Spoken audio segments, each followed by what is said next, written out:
Hello, San Angelo, and welcome to Live Daily News Show. I'm James Bouligny. And I'm Tessa Koskovich. Today we will have our year in review, and we'll talk about the top stories on San Angelo Live. And some of our big moments from January up until now. Before that, here's a message from Jim Bass. Right now at Jim Bass, scan our QR code and find great deals on cars and trucks. Right now, you can get a brand new 2024 Nissan Rogue for just $399 per month. That's right, just $399 per month. You can only get deals like this at Jim Bass Nissan, Houston Hardin Road, or 24/7 at bassbutts.com, or use this barcode. Todd, it's QR code. That's what I said, QR code.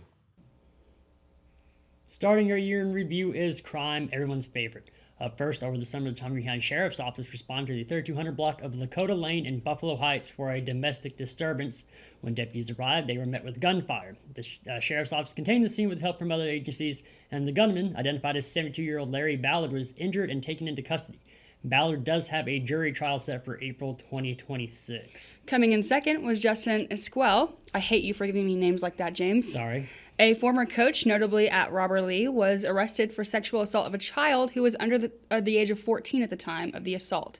This was out of Coke County, but Esquel was booked in the Tom Green County Jail on January 16th and released that same day. And in our top spot, San Angelo ISD teacher 24-year-old Abraham Gonzalez was arrested for improper relationship with a student at Lakeview High School. Gonzalez turned himself in, and during the investigation, a school resource officer had allegations concerning improper communication with the student, and he was placed on administrative leave pending further investigation. Gonzalez has a jury trial set for October of this year, but that was vacated. Just missing the cut, it was a wild Memorial Day weekend with a manhunt on Arden Road where the suspect had stolen a vehicle, ran out on Arden Road, and a manhunt had to be called off. The other was 17-year-old Derek Carson, who allegedly shot and killed a teenager at a house party on Bermuda Drive. I think we had two other stories up for this one before any of the other media was even awake. No, I'm not going to be rude, James. No, it's not me. I mean, guys, I just read what they tell me to. No, I remember it was early, it was Saturday, and 5 o'clock in the morning it comes through, gunshot victim on Bermuda. So I got on the loop and heading out that way. I saw an ambulance coming back. I'm like, well, that's not good. Mm-hmm. Got there, and I was taking pictures and everything, and this cop called me over, and he wasn't being rude or anything, but he said, hey man, I was saying media. I mean, everything was fine. He goes, yeah, I'd appreciate it if you got your pictures and then left because we haven't caught him yet. Mm-hmm. And he wasn't being, rude or anything. He's like, I wasn't going to say, oh, my First Amendment rights allow me to be here. No, I just, sure thing, no problem. Don't be a turd in a sandbox, James. No, I wasn't going to act that way around him. I mean, we try to work with the police. Get them on our side. And then later on, about 8 o'clock, I met the PIO out there because I went back by, got a little interview there, and then they had a press conference about it. And that was the start of a wild Memorial Day weekend because that Monday, Banda went to the manhunt on Arden Road. And I remember the storm was coming in, and that's why they called off the manhunt. And there was also a couple of crazy crashes. These kids stole a Kia Soul. Yeah, that was a whole trend. And rolled that. Yeah, that was a trend on social media. They rolled that into like a fence. Stupid, first of all. Don't risk your life or any sort of rights that you have for a trend on social media. Yeah, no, but that was like one of several crashes we had up that weekend, and then the murder that took place. That was crazy start to the summer. I was gonna make a funny Anchorman joke, but got too much to say, James. All right. In the crashes, all three top stories involved local individuals who were killed in a crash. One was in Midland County, one was on FM 2288, and the third was during Rodeo when two vehicles were racing on US 87 and speeds exceeded 110 miles an hour. The Dodge Challenger, it was a white Dodge Challenger, lights were off, struck a guardrail, went airborne, and yes, two young men were killed. I don't know if you guys have seen, I mean, by now, surely, but if you guys have seen the pictures from that crash, before we were able to confirm the vehicle via the police and stuff, we had no idea what it was. We didn't know what it was. It looked like a wrecked up pickup. And for it to be a Dodge Challenger? Challenger. I'm just a girl. Well, no. But I remember in our comments, people were saying, well, why were the police chasing them? Why were you running? It's a small ticket, maybe a night in jail to sober up, versus you just killed your two friends. Don't run from the police. And also, to those people who are saying don't chase them, the rodeo had just ended. We were at the office when that call came through. What if they hit a family going home Yeah. and killed the family? What if there were baby? I mean, they were the people in the car were young. They were teenagers, yeah. Yeah, they were young. But what if they had babies or something? You know? That just Don't run from the police. Don't be stupid. yeah, don't be racing your buddy on the highway. Take your ticket and go on about your day. There you go. The top story, sorry, James. No, you're good. The top story in San Angelo news was Angelo State identifying a student who was found deceased on campus. The second story was the fatal flooding in San Angelo over the 4th of July weekend. That was insane as well. I remember we were working the July 3rd concert, and we didn't know if we were going to have one because of the storm coming in. Ended up having it, and then the storms hit that night. And my dog was sick at the time, so I was over at my brother's with my dog. And I remember waking up like at 4 o'clock on July 4th, and my brother's a cop, and his phone was going off, and they had like 100 water rescues called in an hour, and to wake up to Pulliam underwater, the loop underwater, all of the north side of San Angelo underwater. Yes. I was out and about at the ArcLight helping Joe, not drinking, just working. And I had left at like 2:30 in the morning, and the roads were flooded down there. I almost couldn't cross that bridge on Concho between downtown and not downtown. Right there by the hotel. Yes, right there by the hotel. I almost couldn't cross in my little SUV. Man, that's nuts. It was insane. And then just the tragedy of losing people in that. But I will say it is a miracle that only one person was killed in that flooding here. that is Especially when you look insane, at the hill country where Yeah. Camp Mystic was wiped away, and Wait, I forgot was about just that. That's so sad. terrible. But San Angelo pulled together. Yeah, and you guys were awesome with that. Holy cow, we raised so much money. Not we, but like San Angelo as a whole. Well, even at the ArcLight, Yeah, I think, with Cat Hasty. I think we raised $189,000 for Which flood is victims, insane. which You is guys crazy. really showed up and showed out. Thank you. Thank y'all for that. Seriously. Yep, absolutely. And the third story was about Chuchi, where Justin Farmer, who we spoke to yesterday, camped out the EQ to gain Chuchi's trust and was eventually able to catch her. We went out to God's Ark Animal Rescue in Dove Creek yesterday. Got to play with the puppy. Sorry, Tessa, you weren't No, there. like it's cool. And Chuchi was still standoffish, but I think it was his mother had showed up, and Chuchi walked up to her, and she was able to pet him. I got a cool little video on my phone of her petting Chuchi. So the dog's coming around to people.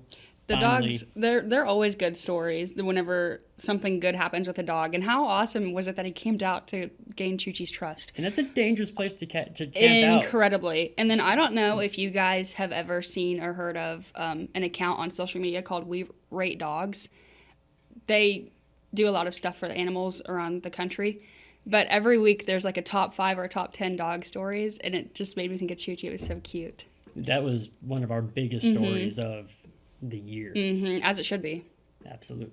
Now into sports. The Contra Valley had a fantastic year in football this season. We had 5 teams still alive playing 4 rounds deep into the playoffs.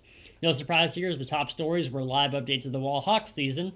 Top story was live updates of the Gunter game. That was a Big game. a rematch from where Wall last lost last year. Then they won this year. Yes. Then they went on to state. That was the next story, was the state championship updates where they beat Newton. And they actually won 2 state championships this year, one in football, and then the other was in baseball, where they beat Thrall 14-2. Back to still in football, Ozona's Christian Villarreal, where we updated y'all every week. He was putting up insane rushing numbers this season. He ended up falling just short of the Texas single-state rushing record with 3,667 yards, but an awesome year for him nonetheless. On to a different sport. One of our rodeo stories was tragic, where 24 Dylan Grant was killed after he was stepped on by at the Wharton County Extreme Bulls performance. Excuse me, you guys, I have a little stutter sometimes. And finally, oh, sorry, you want to? No, I was going to say just rodeo is, we had a bull fall huge. this year. Yes, yeah. That took time to get him out of the ring, and They did have to euthanize him, which, I mean, they have a lot of money tied up in these animals. Well, that too, but it's so sad whenever they have to get euthanized. But you guys, 2,500 pounds, you can't just kind of live off a spine or a leg injury like that, weighing that much, and not happily anyways. You can retire and put them on a farm or something, but they still are not living their best quality of life. So even if he were able to heal from it, which is rare, it's too much weight to put on an injury like that. So Right. for the best, they euthanize him. And they're treated incredibly. I wish I was treated like a show, like a rodeo. I was about to stock. say the amount of care, not just the money that's spent on these animals, They're but the amount of loved. care that goes into these animals. They are People- family pets. People see the rodeo and some people say, oh, it's abusive and everything. No, it's not. They care for these animals more than they care about themselves. Did you guys see freaking the NFR where Virgil ran the arena one last time? I did not. He's a bucking horse. He is just awesome. He was amazing to watch the last few years, and he retired this year. And he ran that little yellow arena one last time, and it was really cool. Heck yeah, I like that. It was really cool. Doesn't the stock show start here pretty soon? coming Yeah, up? it's the last weekend of January, and then it goes through the first 3 weeks of February. I don't know, guys. That's all right. We'll be there. But we'll be there. We'll be covering all that. We'll be there, and we won't be square. And we're going to have good rodeo coverage this year for you guys. Great rodeo coverage. I won't be a rookie anymore. Now, So- how was your first year in rodeo? Let's talk about that real fast. Tired and terrifying, but man, I had a blast. I'm so excited. Excited And to get back into I'm it? excited to get back into it. I'm excited now. I know what I'm doing. I'm more confident in it, and my outfits are going to be so much better. That's really what the people want to see, right? Absolutely. And the top story on San Angelo Live was, the top business story, because y'all love business stories on San Angelo Live, was actually Abilene getting a Chewy's Mexican restaurant. Longhorn Steakhouse being built and opening was second, and the third was a brand new retail spot on Armstrong that opened up. The story was about the construction being underway on a Dollar General. And then just outside the top three was Smashers, the pickleball location on Southwest that just opened.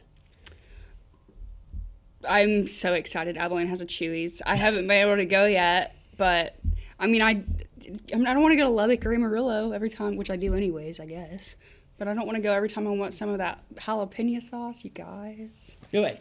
And before we get any further into it, everybody says, well, this isn't San Angelo. It's an hour away. Yeah, you go to the zoo, you want take your kids to the zoo or Don't whatever. take your kids to that zoo. It's so sad. But maybe you want something different, you can try Chewy's. You've heard about it from other places. Now it's pretty close by. It's a day Chewy's trip. is so good too. Like it's worth the hour drive, hour and a half if you're going the speed limit. I'm just kidding. Go the speed limit. And then some of my favorite moments from this past year. I always have fun in football. Yeah, It was a much I better do year not. than last year. Well, it was a much better year than last year. I was in the studio last year, and I couldn't go out to games. This year, I made a conscious choice to run the post show on Saturdays Mm-hmm. and then Sundays during the postseason, so I could go out to games. And I think we covered something like just right about 90 teams this year. So we That's put the a miles lot. on. We care about covering these kids, and it's a lot of fun. I enjoyed the small schools a lot because I was talking to Trey Cisco this year out at Water Valley, and he said, he's got videographers asking him to come out because Water Valley was ranked really high this year. He's like, I don't care, y'all can come out. And then some of these big schools make you apply for credentials, and then you got to wait all week to see if you get approved. I also like And- going to the smaller schools because when we're out there getting footage for these schools, the smaller schools are less nitpicky about where we're at. And obviously Right. we're not on the field. We're not past those cutie little white lines. But it's nice to be able to run the sidelines with the players and get those shots. And you can't do that at bigger schools. You got to kind of be between the goal line and a certain spot. And then it's like you have to book it between plays and you miss certain shots. It's just nice to stay with the ball at the small schools. No, and I enjoyed talking to all the coaches too. It was a good year for us in football this year, and even though the Western Roundup was a fiasco and the post whatever Scandalous. that was, I did enjoy going and talking to the recipients. I met Carly Joe. Everybody knows Carly Joe. I met her mom, fell in love with them right away, and it's incredibly sad what happened there. And thoughts and prayers are with Talisha and her family. But even after that, I went and did one for Kean Francis. He was at Cook's. His dad's an officer here in town. I actually met him at a water rescue right next to Roller Rink USA.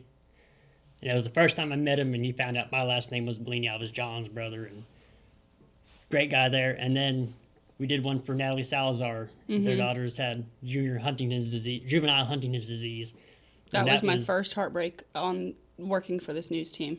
That was a tough one, and man, what a. That was awful. But I did enjoy putting those videos together to get their stories out there for people, and that was a lot of. I had a good time doing that. That was important to me to do. I also hate to sound incompetent. I had no idea what Huntington's disease was before we went out there and did I that. didn't really know what it was either. I'd heard about it, but I'd never really looked into it. I hadn't. So I'm glad that, like, I know I'm not the only one who didn't know what that was. So I'm glad we got to go out there, cover it, and get their voice out there and inform people of, like, hey, this is what it is. If you get diagnosed, it's scary. Because, I mean, if you told me I had Huntington's disease, I'd be like, oh, okay. But now that, like, I know what it is, if somebody I love is diagnosed, I know how to go about it better. Right. No. So I'm glad that we were able to go out there and get information to the people about multiple things, not just. Yeah. No. I mean, we had, cancer was the big one. Right. The Huntington's disease is really important. I'm working on a couple more right now. I just like getting their stories out there. I think it's important. But we'll get into weather right after this message from Jay Chandler.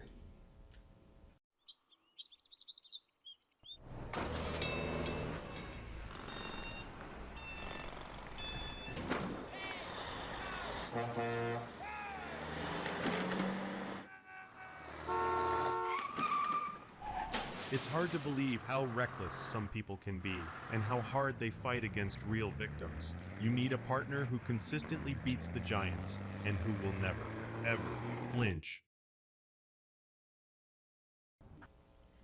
Into the weather, a quick upcoming forecast. Right now it's 62 degrees outside and the high is going to be 68. The low tonight will be around 42. Tomorrow and Friday the highs will be 77 and 78 respectively, and the lows will be 55 and 43. On Saturday and Sunday, the highs will be 71 and 77, and the lows will be 43 and 50. On Monday next week, the high will be 79, and the low drops down to 49. Winds should remain relatively calm in the 10 miles an hour range. Sunday could get a bit breezy. There's no rain in the next week. For now, there's no rain. However, with that, the high being 79 and the low being 49, I would imagine there's going to be a little bit of wind, a little bit of cold wind. I'd say maybe up to 20, but I mean, I wasn't too sure on that. Sunday could be breezy. With cold fronts, Yeah. We'll be right back after this word from Condos, Diamonds, and Coins. When it comes to unique pieces you can't find anywhere else, Condos, Diamonds, and Coins is your one-stop shop. With over 24 years in the diamond and coin industry, Condos, Diamonds, and Coins is West Texas's choice for diamonds, jewelry, coins, silver, and gold. Owner Bill Cano stands by his work and offers free consultations, including estate jewelry. Don't just trust anyone with your valuables. Come see the staff at Cano's at 1016 West Beauregard in San Angelo. All right, Tessa. It's New Year's Eve. What are you doing tonight? Well, I had promised some friends that I was going to go out, but I think I'm going to visit my parents and play this card game it's from the Midwest. I don't know if it's called Pitch. It's so fun. I think we're just going to hang out and play cards. I'm into games. I love board games and card games and everything like that. It's a card game. It's a lot to explain. The face cards are all worth something. The three's worth 3 points. It's a lot. It's a lot, but it's fun. It's fun. What are you doing tonight, James? I think I'm going to go work. The last time we had this dueling pianos at the ArcLight, I went and filmed it for the guy. Oh, is that tonight? It is tonight. I'll be at the ArcLight Bar and Grill at 441. Rio Concho Drive. Yep. And then after that, I think I'll finish the train wreck of a season that Stranger Things is. I never got into that show. It had high hopes. I had high hopes going into the season. The first volume was okay. The second volume just did nothing for me. There aren't any stakes. I don't know what the stakes are in the show anymore. They sidelined a lot of these main characters that were important before. And maybe they can tie it all together in one final episode. 2 hours and 8 minutes is the runtime. So I like old sitcoms, so I don't really have those issues. But well, I'll give it a shot, and maybe it'll be worth watching. I don't know. Also, Happy New Year's Eve. Happy New Year's. Do not drink and drive. Get a DD if you're going to be out. Get a designated driver. You shouldn't drink and drive the other 364 days of the year. But tonight especially, there's people who are going to do it inevitably. Watch your surroundings. You don't drink and drive. I'm not going to say that because I'm not sure. However, don't drink and drive. It's not worth taking somebody's life. It's not worth the thousands of dollars in lawyer fees. It's not worth your freedom. Don't do it. And also, don't de-escalate situations you get into tonight. A couple years ago downtown, we had a shooting because of they cut him off in traffic, and it just escalated on Facebook. It's not worth it. Just say, hey, I'm sorry. I didn't mean to bump into you in the bar. And have a good time and be safe about it. You know what Robbie Ray Stewart always said? I do not. You lay down with the dogs, you get up covered in fleas. Be the bigger person. There you go. Thank you for watching Live Daily News Show. The only locally owned news show in the Concho Valley. Follow us on Facebook, X, and other social media platforms. And be sure to download the San Angelo Live mobile app. For the live team here, I'm James Bouligny. And I'm Tessa Koskovich.